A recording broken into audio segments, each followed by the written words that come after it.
संस्थाओं के विकास के लिए कौन सा कारक आवश्यक है?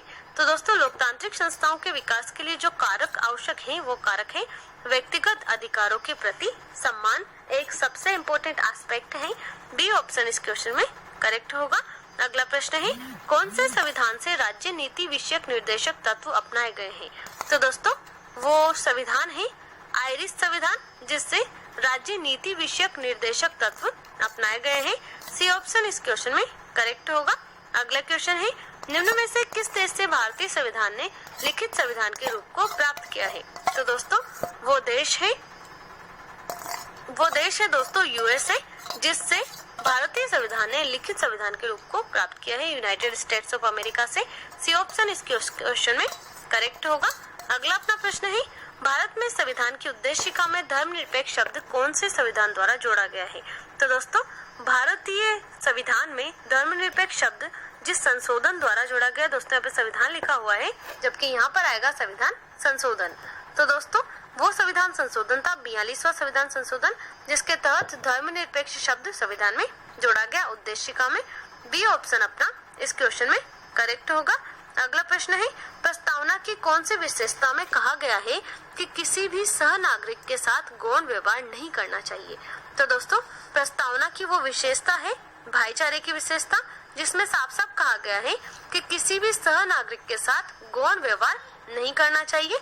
डी ऑप्शन अपना इस क्वेश्चन में करेक्ट होगा। अगला प्रश्न है निम्नलिखित में से किसने संवैधानिक उपचार के अधिकार को भारतीय संविधान के हृदय और आत्मा की संज्ञा दी है? तो दोस्तों वो संज्ञा दी है डॉक्टर भीमराव अंबेडकर के द्वारा। बी ऑप्शन अपना इस क्वेश्चन में करेक्ट होगा। अगला अपना प्रश्न है भारतीय संविधान के उद्देशिका में बंधुता शब्द का तात्पर्य किससे है? तो दोस्तों बंधुता शब्द का तात्पर्य है भाईचारे से। डी ऑप्शन इस क्वेश्चन में अपना करेक्ट होगा। भारत के संविधान के ऊपर सबसे अधिक प्रभाव निम्नलिखित में से किसका माना जाता है? तो दोस्तों भारतीय संविधान के ऊपर अगर सबसे अधिक प्रभाव माना जाए तो सबसे अधिक प्रभाव माना जाता है भारत शासक अधिनियम, भारत सरकार अधिनियम 1935 का। डी ऑप्शन इस क्वेश्चन में अपना करेक्ट होगा। निम्नलिखित में से कौन सा एक भारतीय संविधान की एक मुख्य विशेषता नहीं है?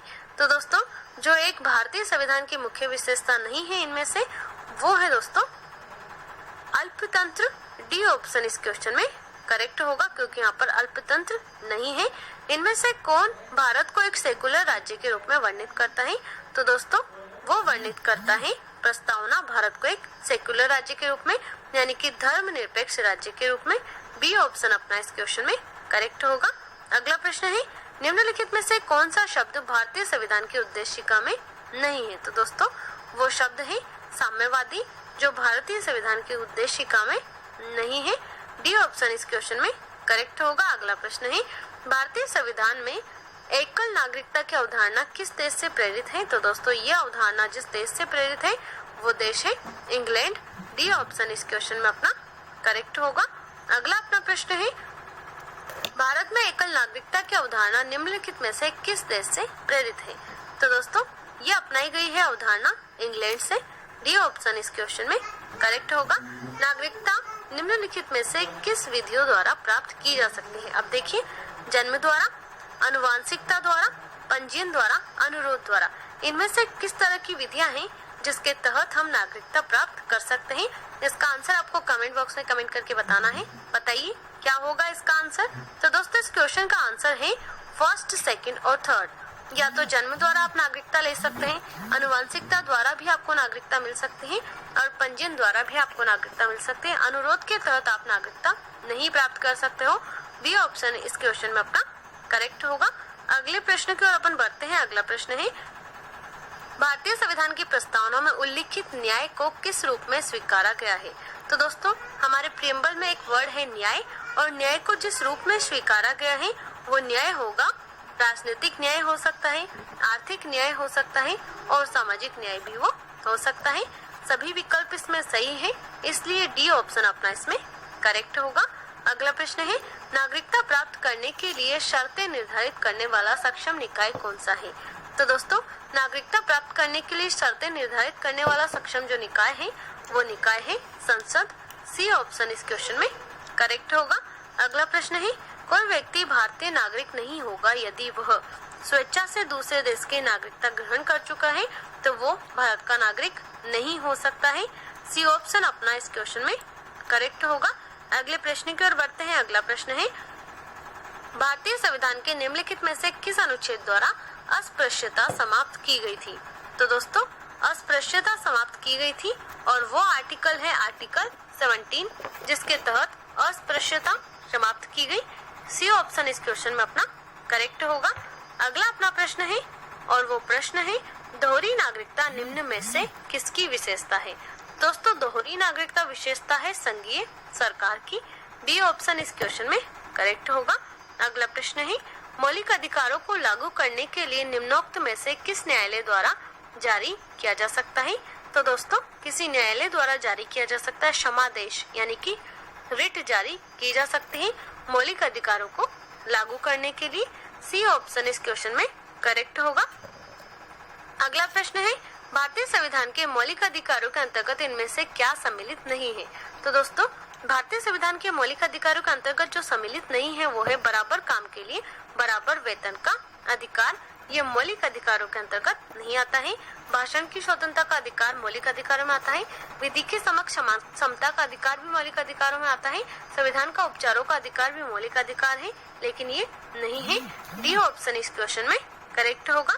अगला अपना प्रश्न है, भारतीय संविधान का अनुच्छेद 32 निम्नलिखित में से किससे संबंधित है? तो दोस्तों, आर्टिकल 32 संबंधित है संवैधानिक उपचारों के अधिकार से, जिसे भीमराव अंबेडकर ने संविधान की हृदय और आत्मा कहा है।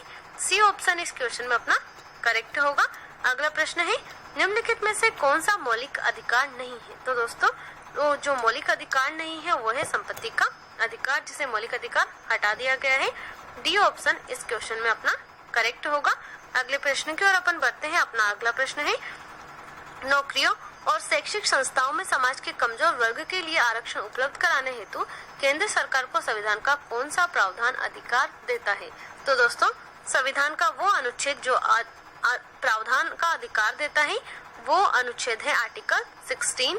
बी ऑप्शन इस क्वेश्चन में करेक्ट होगा, जिसके तहत नौकरियों और शैक्षिक संस्थाओं में समाज के कमजोर वर्ग को आरक्षण दिया जा सकता है। अगले प्रश्न की ओर अपन बढ़ते हैं। अगला प्रश्न है, नागरिक क्षमता का आशय क्या है? तो दोस्तों, नागरिक क्षमता का एक सीधा सा आशय है कानून के समक्ष उनको समता प्राप्त हो। ए ऑप्शन इस क्वेश्चन में करेक्ट होगा। बढ़ते हैं अपने अगले प्रश्न की ओर। अगला प्रश्न है, निम्नलिखित में से कौन सा अधिकार एक राजनीतिक अधिकार है? तो दोस्तों, वो अधिकार जो राजनीतिक अधिकार है वो है चुनाव लड़ने का अधिकार। ये एक राजनीतिक अधिकार की श्रेणी में आता है। बी ऑप्शन इसमें करेक्ट होगा। निम्नलिखित आधारों में से वो कसौटी कौन सी है जिस पर संविधान के अनुच्छेद 15 में राज्य द्वारा भेदभाव वर्जित नहीं है? तो दोस्तों, वो कसौटी है भाषा, जिसके आधार पर संविधान का अनुच्छेद 15 में राज्य द्वारा भेदभाव वर्जित नहीं है। सी ऑप्शन इस क्वेश्चन में करेक्ट होगा। अगला प्रश्न है, भारतीय संविधान का अनुच्छेद 19 प्रदान करता है? तो दोस्तों, भारतीय संविधान का जो आर्टिकल 19 है ये क्या प्रदान करता है? तो दोस्तों, ये प्रदान करता है 6 स्वतंत्रताओं को। ए ऑप्शन इस क्वेश्चन में अपना करेक्ट होगा। अगले प्रश्न की ओर अपन बढ़ते हैं और अपना अगला प्रश्न है, भारतीय संविधान का अनुच्छेद 14 भारतीय नागरिकों को गारंटी देता है? तो दोस्तों, भारतीय संविधान का जो आर्टिकल 14 है ये नागरिकों को गारंटी देता है कानून के सामने समानता और कानून की समान सुरक्षा की। डी ऑप्शन इस क्वेश्चन में अपना करेक्ट होगा। अगले प्रश्न की ओर अपन बढ़ते हैं। अपना अगला प्रश्न है, संसद के चुनाव में मत देने का अधिकार होता है? तो दोस्तों, संसद के चुनाव में जो मत देने का अधिकार होता है वो होता है संवैधानिक अधिकार।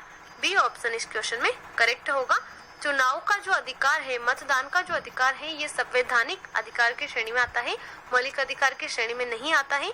ये बात आपको ध्यान रखनी है। एग्जामिनेशन में बहुत से स्टूडेंट पहले भी ये क्वेश्चन आया था और इसको गलत करके आ गए थे। अगला प्रश्न है, भारत में मूल अधिकार किस अधिकार के माध्यम से सुनिश्चित किए गए हैं? तो दोस्तों, मूल अधिकार जिस अधिकार के माध्यम से सुनिश्चित किए गए हैं वो अधिकार है संवैधानिक उपचारों का अधिकार। सी ऑप्शन इस क्वेश्चन में करेक्ट होगा। अगले प्रश्न की ओर बढ़ते हैं। अगला प्रश्न है, निम्नलिखित में से कौन सा मूल अधिकार नहीं है? तो दोस्तों, वो है संपत्ति का अधिकार, जो मूल अधिकार की श्रेणी में नहीं आता है। बी ऑप्शन इस क्वेश्चन में करेक्ट होगा। अगला प्रश्न है, भारतीय संविधान के किस अनुच्छेद में भारतीय नागरिकों के मूल कर्तव्य शामिल है? तो दोस्तों भारतीय नागरिकों के क्या मूल कर्तव्य हैं? ये शामिल है संविधान के आर्टिकल 51 क में। सी ऑप्शन इस क्वेश्चन में करेक्ट होगा। अगला प्रश्न है, संविधान का अनुच्छेद 17 और 18 में व्यवस्था है। तो दोस्तों 17 और 18 में जो व्यवस्था की गई है वो व्यवस्था की गई है सामाजिक समता की। ए ऑप्शन इस क्वेश्चन में अपना करेक्ट होगा। अगला प्रश्न है, भारतीय संविधान का कौन सा अनुच्छेद अस्पृश्यता का उन्मूलन करता है और किसी भी रूप में इसके व्यवहार का निषेध करता है? तो दोस्तों भारतीय संविधान का वो अनुच्छेद है अनुच्छेद 17 जो अस्पृश्यता का उन्मूलन करता है और किसी भी रूप में इसके व्यवहार का निषेध करता है। डी ऑप्शन इस क्वेश्चन में अपना करेक्ट होगा। अगला प्रश्न है, भारतीय संविधान के अनुच्छेद 17 में उपबंध किया गया है। तो दोस्तों अनुच्छेद 17 में जिसका उपबंध है वो है अस्पृश्यता उन्मूलन का। डी ऑप्शन इस क्वेश्चन में करेक्ट होगा। अगले प्रश्न की ओर बढ़ते हैं। अगला प्रश्न है, निम्नलिखित में से किस मामले में उच्चतम न्यायालय ने माना था कि मौलिक अधिकारों में संशोधन नहीं किया जा सकता है? तो दोस्तों एक मामला ऐसा भी हुआ था जिसमें सर्वोच्च न्यायालय के द्वारा मान लिया गया था कि जो मौलिक अधिकार है उसमें संशोधन नहीं किया जा सकता है। तो दोस्तों वो जो मामला है वो मामला है गोपाल नाथ का मामला, जिसमें उच्च न्यायालय ने माना कि संविधान के मौलिक अधिकारों में हम संशोधन नहीं कर सकते हैं। डी ऑप्शन इसमें अपना करेक्ट होगा। अगला प्रश्न है, भारतीय संविधान के कौन से भाग में मौलिक अधिकारों पर चर्चा की गई है? तो दोस्तों वो संविधान का भाग है भाग 3 जिसमें मौलिक अधिकारों के बारे में चर्चा की गई है। अगला प्रश्न है, मौलिक कर्तव्यों के अध्याय में शामिल है। तो दोस्तों मौलिक कर्तव्यों के अध्याय में शामिल है उन उदात्त आदर्शों को संजोने तथा अपनाने का कर्तव्य जिन्होंने हमारे स्वतंत्रता आंदोलन को प्रेरित किया। ए ऑप्शन अपना इस क्वेश्चन में करेक्ट होगा। अगले प्रश्न की ओर बढ़ते हैं। अगला प्रश्न है, मौलिक अधिकार नहीं दिए जाते हैं। तो दोस्तों मौलिक अधिकार नहीं दिए जाते हैं, जो भारत के मौलिक अधिकार है वो नहीं दिए जाते हैं। असाध्य रोगों से ग्रस्त व्यक्तियों को दिए जाते हैं, दिवालिया व्यक्तियों को भी दिए जाते हैं, लेकिन जो विदेशी होते हैं उनको भी कुछ मौलिक अधिकार प्राप्त होते हैं। इसके साथ ही जो राजनीतिक पीड़ित है उनको भी मौलिक अधिकार प्राप्त होते हैं। कुछ मौलिक अधिकार ऐसे होते हैं जो सिर्फ इंडियन सिटीजन को ही प्राप्त होते हैं, लेकिन इनमें से कुछ जो विदेशी होते हैं उनको भी कुछ मौलिक अधिकार प्राप्त हैं। तो दोस्तों इस क्वेश्चन में सारे ही ऑप्शन सही भी हो सकते हैं और गलत भी हो सकते हैं, इसलिए इस क्वेश्चन का कोई भी प्रॉपर आंसर नहीं है। अगले प्रश्न की ओर बढ़ते हैं। भारतीय संविधान में कितने मौलिक कर्तव्य हैं? तो दोस्तों मौलिक कर्तव्य की बात की जाए तो हमारे टोटल 11 मौलिक कर्तव्य है। ए ऑप्शन इस क्वेश्चन में करेक्ट होगा। अगला प्रश्न है, भारतीय संविधान में न्यायिक पुनरीक्षण आधारित है। तो दोस्तों भारतीय संविधान में न्यायिक पुनरीक्षण आधारित है पूर्ण पूर्व निर्णय तथा परिपाटियों पर। डी ऑप्शन विधि द्वारा स्थापित प्रक्रिया पर। दोस्तों ये इस पे आधारित है। सी ऑप्शन इस क्वेश्चन में अपना करेक्ट होगा। निम्नलिखित में से कौन सा मौलिक अधिकार केवल भारतीय नागरिकों को उपलब्ध है? वो मौलिक अधिकार केवल जो इंडियन सिटीजन को ही उपलब्ध है। तो दोस्तों वो मौलिक अधिकार है जो हमें बताना है। धर्म, जाति, वर्ण, लिंग और जन्म स्थान के आधार पर भेदभाव से सुरक्षा का मौलिक अधिकार है जो केवल भारतीय नागरिकों को उपलब्ध है हमारे संविधान में।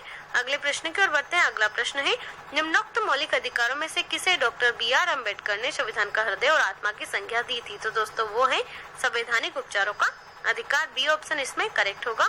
प्रेस की स्वतंत्रता किस अधिकार में निहित है? तो दोस्तों प्रेस की स्वतंत्रता भाषण स्वातंत्र्य के अधिकार में निहित है। जो बोलने का अधिकार दिया गया है हमें, वर्तनी की स्वतंत्रता जो हमें दी गई है उस पर ये है। बी ऑप्शन इसमें करेक्ट होगा। भारतीय संविधान में मौलिक कर्तव्य कब समाविष्ट किए गए? तो दोस्तों भारतीय संविधान में मौलिक कर्तव्यों को समाविष्ट किया गया था 1976 में। 1976 में इसको शामिल किया गया। डी ऑप्शन इसमें करेक्ट होगा। अगला प्रश्न है, निम्न में से कौन सा भारत के संविधान द्वारा प्रत्याभूत मौलिक अधिकार है? तो दोस्तों भारत के संविधान द्वारा प्रत्याभूत मौलिक अधिकार है समानता का अधिकार। डी ऑप्शन अपना इस क्वेश्चन में करेक्ट होगा। अगला प्रश्न है, भारत के संविधान में मौलिक अधिकार। तो दोस्तों भारत के संविधान में जो मौलिक अधिकार है ये मूल संविधान का हिस्सा थे। ए ऑप्शन इस क्वेश्चन में अपना करेक्ट होगा। अगले प्रश्न की ओर बढ़ते हैं। अपना अगला प्रश्न है, निःशुल्क शिक्षा का अधिकार कुछ सीमाओं के अंतर्गत। तो दोस्तों निःशुल्क शिक्षा का अधिकार मौलिक अधिकार के रूप में गारंटित है कुछ सीमाओं के अंतर्गत। ए ऑप्शन इस क्वेश्चन में अपना करेक्ट होगा। अगला प्रश्न है, भारत में संपत्ति के अधिकार को कब माना जाता है? तो दोस्तों संपत्ति का अधिकार जो अधिकार है इसे कानूनी अधिकार के तौर पर माना जाता है, न कि मौलिक अधिकार के तौर पर। बी ऑप्शन इस क्वेश्चन में करेक्ट होगा, ध्यान रखिएगा। इससे जुड़ा प्रश्न पहले भी आ चुका है। अगला प्रश्न है, निम्नलिखित में से वह कौन सी रिट है जो न्यायालयों, निगमों, सरकारी कर्मचारियों या व्यक्तियों को उनके द्वारा लोक सेवा, लोक कर्तव्य निष्पादित किए जाने का निर्देश देते हुए जारी की जाती है? तो दोस्तों वो रिट है परमादेश रिट। सी ऑप्शन इस क्वेश्चन में करेक्ट होगा। अगला प्रश्न है, निम्नलिखित में से किन तरीकों द्वारा भारत की नागरिकता गवाई जा सकती है? तो दोस्तों कितने तरीकों द्वारा भारत की नागरिकता गवाई जा सकती है? तो दोस्तों वो टोटल तरीके हैं 3। सी ऑप्शन अपना इस क्वेश्चन में करेक्ट होगा। अगला प्रश्न है, भारत के संविधान में संवैधानिक उपचार का अधिकार निम्नलिखित में से किस अनुच्छेद में दिया गया है? तो दोस्तों वो अनुच्छेद है अनुच्छेद 32, जिसमें संवैधानिक उपचारों का अधिकार दिया गया है।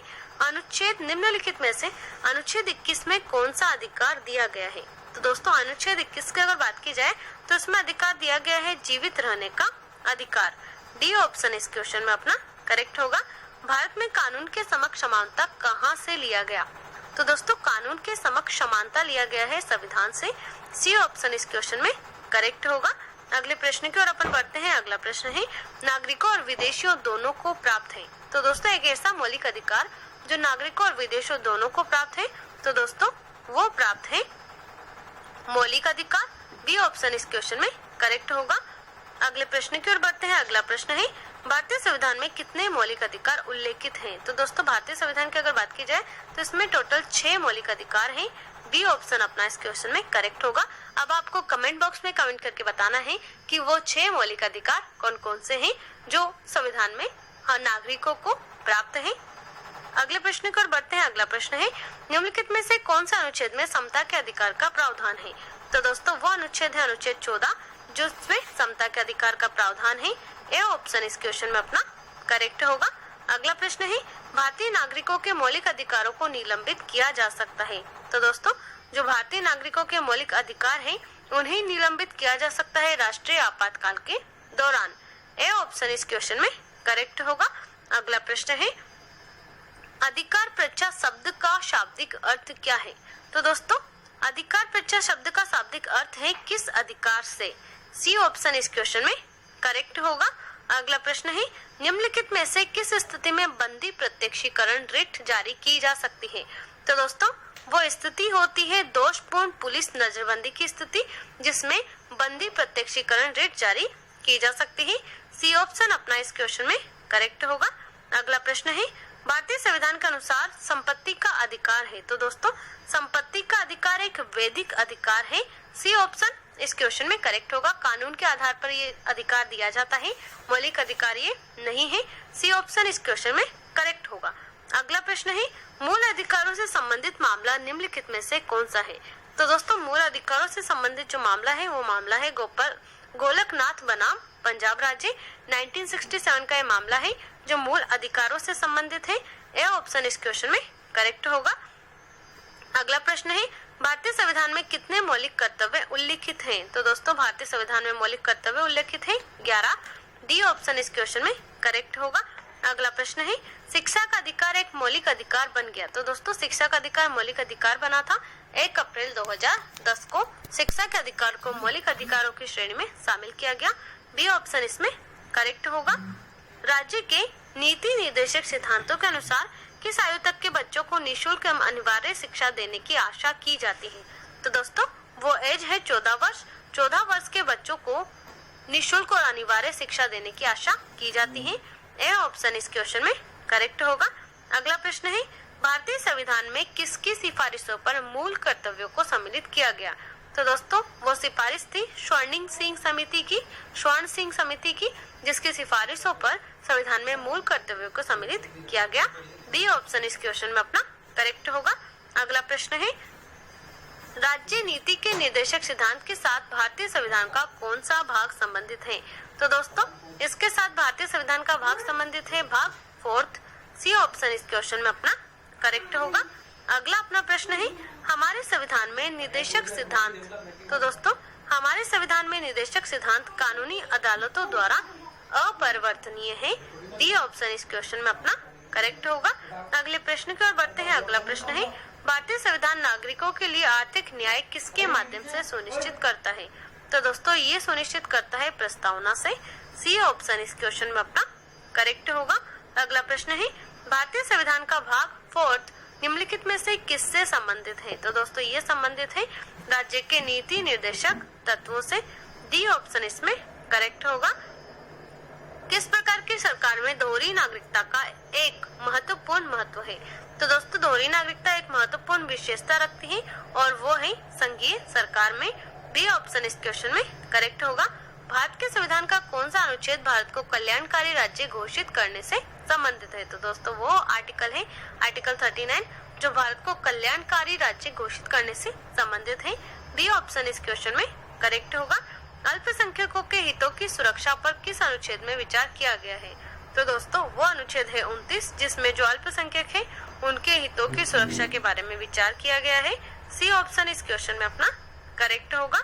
अगले प्रश्न की ओर बढ़ते हैं। अगला प्रश्न है, मताधिकार से क्या तात्पर्य है? तो दोस्तों मताधिकार होता है वोट देने का अधिकार जिसके आधार पर व्यक्ति कंट्रीब्यूट कर सकता है सरकार चुनने में। बी ऑप्शन इस क्वेश्चन में करेक्ट होगा। अगला प्रश्न है, निम्न में से कौन एक राजनीतिक अधिकार है? तो दोस्तों राजनीतिक अधिकार है इनमें से मतदान का अधिकार। डी ऑप्शन इस क्वेश्चन में करेक्ट होगा। अगला प्रश्न है, भारतीय संविधान में मूलभूत अधिकार किस संशोधन से लिए गए थे? तो दोस्तों ये जिस देश से लिए गए थे वो लिए गए थे जिस देश के संविधान से, वो संविधान है अमेरिका का संविधान। ए ऑप्शन इस क्वेश्चन में करेक्ट होगा। अगला प्रश्न है, निम्न में कौन एक राजनीतिक अधिकार है? तो दोस्तों वो है मतदान का अधिकार। डी ऑप्शन इसमें करेक्ट होगा। भारतीय संविधान के निम्नलिखित में से किस भाग में सामाजिक एवं आर्थिक लोकतंत्र को सुनिश्चित किया गया है? तो दोस्तों वो भाग है राज्य नीति के निर्देशक सिद्धांतों का भाग जिसमें सामाजिक एवं आर्थिक लोकतंत्र को सुनिश्चित किया गया है। भारतीय संविधान के अनुसार निम्न में से कौन सा मूल अधिकार नहीं है? तो दोस्तों मूल अधिकार नहीं है सूचना का अधिकार। डी ऑप्शन इसमें करेक्ट होगा। अगला प्रश्न है, भारतीय संविधान के किस भाग में मूल कर्तव्य निर्धारित किए गए हैं? तो दोस्तों भारतीय संविधान का वो भाग जिसमें मूल कर्तव्य निर्धारित किए गए हैं वो भाग है 4 ए ऑप्शन इस क्वेश्चन में अपना करेक्ट होगा। अगले प्रश्न की ओर बढ़ते हैं। अगला प्रश्न है, भारत के संविधान में शामिल राज्य नीति के निर्देशक सिद्धांतों की अवधारणा किस संविधान से ली गई थी? तो दोस्तों ये अवधारणा ली गई थी आयरलैंड के संविधान से। डी ऑप्शन इसमें करेक्ट होगा। भारतीय संविधान में नागरिकता के प्रावधान कब लागू हुए? तो दोस्तों नागरिकता के प्रावधान लागू हुए थे 1949 में। बी ऑप्शन इस क्वेश्चन में अपना करेक्ट होगा। अगला प्रश्न है, प्रारंभ में कितने मौलिक अधिकार दिए गए थे? तो दोस्तों प्रारंभ में जितने मौलिक अधिकार दिए गए थे उनकी संख्या है 7, लेकिन अब वर्तमान में मौलिक अधिकार जो हमें प्राप्त है वो है 6। बी ऑप्शन इसमें करेक्ट होगा। अगला प्रश्न है, रिक्त स्थान की पूर्ति करें अधिकार कर्तव्यों में निहित है। सी ऑप्शन इसमें करेक्ट होगा। अगला प्रश्न है, समानता का निम्नलिखित में से कौन सा प्रकार समानता की उदारवादी धारणा के सदृश नहीं है? तो दोस्तों वो अधिकार है आर्थिक समानता जो उदारवादी अवधारणा के सदृश नहीं है। डी ऑप्शन इसमें करेक्ट होगा। स्वतंत्रता को किस प्रकार सीमित किया जा सकता है? तो दोस्तों वो सीमित किया जा सकता है विधि द्वारा। बी ऑप्शन इसमें करेक्ट होगा। भारतीय संविधान के निम्नलिखित में से किस भाग में मौलिक कर्तव्य का उल्लेखन है? तो दोस्तों वो भाग है भाग 4 ए जिसमें मौलिक कर्तव्य का उल्लेखन है। डी ऑप्शन इसमें करेक्ट होगा। निम्नलिखित में से कौन सा एक विषय वह है जिसे संविधान में एक भारतीय नागरिक के मूल कर्तव्यों की सूची में शामिल किया गया है? तो दोस्तों वो विषय है वैज्ञानिक स्वभाव, मानववाद और पूछताछ तथा सुधार की भावना विकसित करने का उद्देश्य है, ये कर्तव्य है। बी ऑप्शन इस क्वेश्चन में करेक्ट होगा। अगला प्रश्न है, हमारे भारतीय संविधान में कितने मूल कर्तव्य है? तो दोस्तों टोटल मूल कर्तव्य है भारतीय संविधान में 11। ए ऑप्शन इस क्वेश्चन में अपना करेक्ट होगा। अगले प्रश्न की ओर बढ़ते हैं। अगला प्रश्न है, निम्नलिखित में से कौन सा एक निवारक निरोध अधिनियम नहीं है? तो दोस्तों जो निवारक निरोध अधिनियम नहीं है वो है विदेशी मुद्रा अधिनियम। डी ऑप्शन इसमें करेक्ट होगा। भारतीय संविधान के निम्नलिखित में से किस अध्याय में जनता को गारंटी मूल अधिकार दिए गए हैं? तो दोस्तों वो दिए गए हैं भाग 3 में। डी ऑप्शन इसमें अपना करेक्ट होगा। अगला प्रश्न है, भारतीय संविधान में राज्य के नीति निर्देशक सिद्धांतों की संकल्पना कहाँ से अंगीकार की गई है?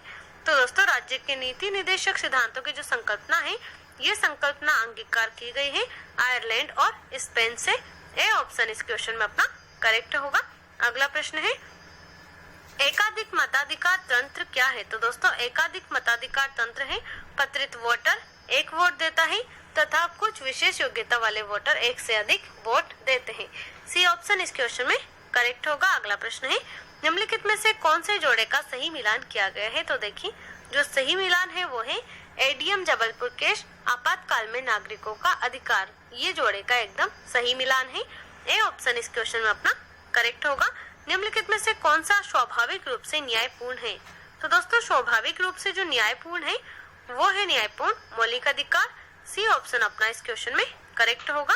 अगले प्रश्न की ओर बढ़ते हैं। अगला प्रश्न है मताधिकार एक प्रकार से। तो दोस्तों मताधिकार एक प्रकार से यह एक विधि है जिसमें वोटर अपना वोट देने के अधिकार का प्रयोग करता है।